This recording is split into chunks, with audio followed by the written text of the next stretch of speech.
నమస్తే పంతులు గారు. నమస్కారం. మన హిందూ బంధువులందరికీ నమస్కారము. మైసమ్మ టెంపుల్ పంతులు గారు నేను.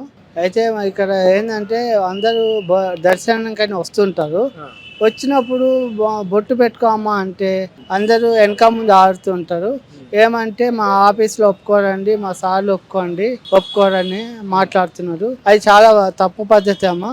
మన హిందూ ధర్మాన్ని మనం కాపాడకపోతే ఫ్యూచర్లో పిల్లలకు కూడా హిందూ అనేటివి తెలియకుండా అయిపోతుంది, దేవతా మూర్తులు కూడా తెలియకుండా పోతుంది. అందుకే మనము తరఫున మనం పిల్లలకి చెప్తుంటే మనం కూడా బొట్టు పెట్టుకుంటుంటే పిల్లలు కూడా పెట్టుకుంటుంటారు. మనం ఏ ఆచరిస్తుంటే పిల్లలు కూడా ఆచరిస్తారు. అట్లానే మనం కూడా పిల్లలకి కూడా చెప్పాలి. పొద్దున్న లేచి దండం పెట్టుకోవాలి. ప్రతి ఒక్కళ్ళు వేరే వాళ్ళు అయితే ఒకరిని చూసి ఒకళ్ళు తయారవుతున్నారు. అది చాలా పద్ధతి కాదు. దాంట్లో స్మోకింగ్ కూడా ఈ మధ్య యూపీ వాళ్ళని చూసి నేర్చుకుంటున్నారు. హిందువులు కూడా నేర్చుకుంటున్నారు. అది చాలా తప్పు పని. అలా వాళ్ళని చూసి మనం నేర్చుకోవడం ఏంది, మనం వద్దని చెప్పాలని వాళ్ళకి చెప్పడం ఏంది, చాలా తప్పు పని అని చెప్తుంటాను. అది అలానే చూస్తుంటారు, పోతుంటారు పంతులు. అంటే సనాతన ధర్మంలో గొప్ప ఏమిటి అంటే మీరు ఏం చెప్తారు? సనాతన ధర్మం అంటే మన హిందూ పూర్వం నుండి ఎప్పటి నుండి వస్తుంది, తాతల నుండి వస్తుంది హిందూ ధర్మం అనేటిది. మధ్యలో ఏదో క్రిస్టియన్స్ మతం అని, ఆ మతం ఈ మతం అని వాళ్ళు ఏదో ఆకట్టుకొని దావత్ చేసుకోవడము అవి చేసేసుకొని వాళ్ళ వెనకాల పడిపోయి వాళ్ళ ట్రాప్లో పడిపోతున్నారు. అది మంచి పద్ధతి కాదు.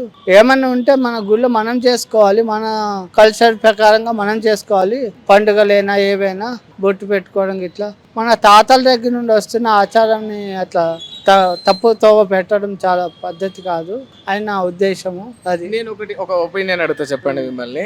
ఇప్పుడు రీసెంట్గా కూడా మనం చూసినాము, చాలా చోట్ల కూడా చూస్తూ ఉన్నాం. కొందరు అయ్యప్ప స్వామి మాలేసుకున్న వాళ్ళని కావచ్చు, మిగతా వాళ్ళని కావచ్చు, దళితులని కారణం చేత కొందరిని అంటే బీసీలని ఎస్సీలని గుళ్ళో కూడా రానిరు. అది సరైన పద్ధతి అంటారా సనాతన ధర్మంలో, హిందుత్వంలో? అది చాలా తప్పు అండి.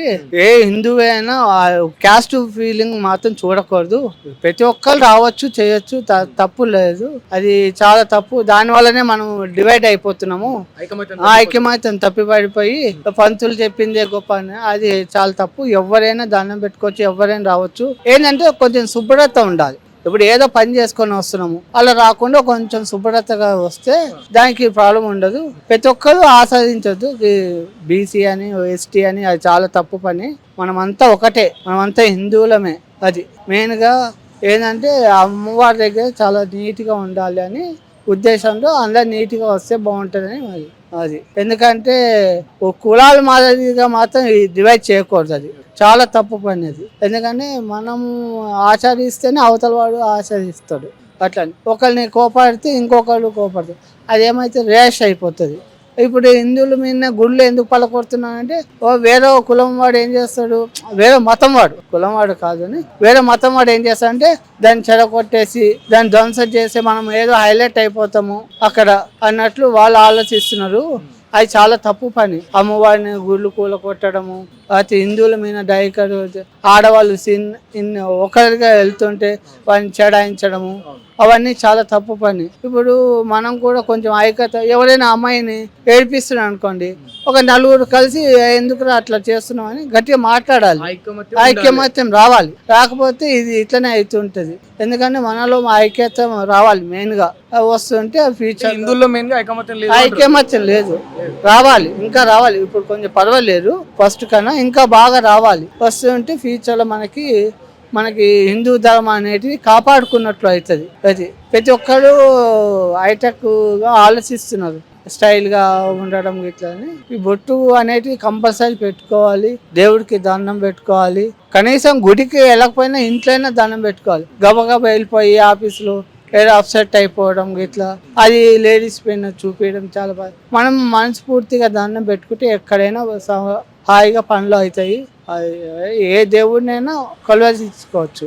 అది శివుడు అని కాదు, పార్వతి అని కాదు, అమ్మవారి అయినా కొలవచ్చు. మన హిందూ ధర్మంలో చాలా మంది ఉన్నారు. ఎవరికి ఇష్టమైన దైవం వాళ్ళు. వేరే కులము అది ఉంటాయి కదా, క్యాస్ట్, అవి కాకుండా మన హిందూ ధర్మంలో ఏ దేవతకైనా పూజ చేసుకోవచ్చు, తప్పులేదు. చెట్లో ఉన్నాడు, పుట్టలో ఉన్నాడు దేవుడు అనేటిది మనకు తెలిసిన తాతల నుండి చెప్తున్నది కదా, అలాగా. Thank you.